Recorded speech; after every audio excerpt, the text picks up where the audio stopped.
Looking at 1.1.2, we have 2x squared minus 3x minus 3 equals 0. So we can use a quadratic formula for this and substitute, and then make sure that we correct to 2 decimal places. Chrizeecry. 1.1.3, x squared plus 5x less or equal to negative 4. So for this one, you need to find the critical values. Then we solve for that. We check if they still qualify. If they are right, then you accept or reject the other ones. So we have 1.1.4. For this one is a surd. What we can do is square both sides, group the like terms, and then solve for x. Find the factors. After finding the factors, we test, we reject. Peace and love.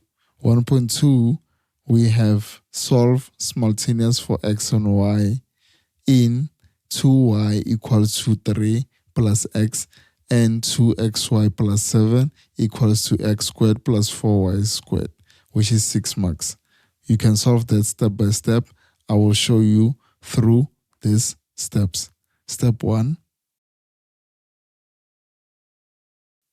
Step 2.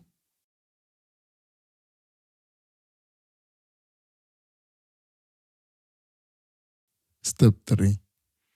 Here you go.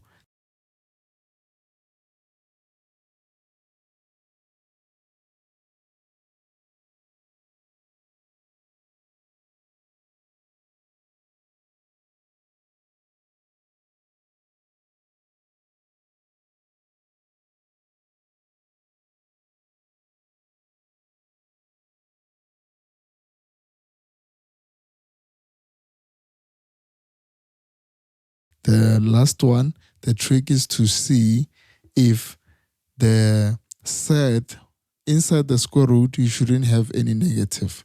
So you can resolve that, as they said, where m, n, and p are positive numbers.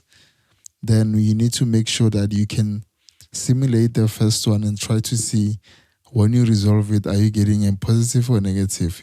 You should remain with the positive. If you see any negative, then it is indeed a non-real number. Peace.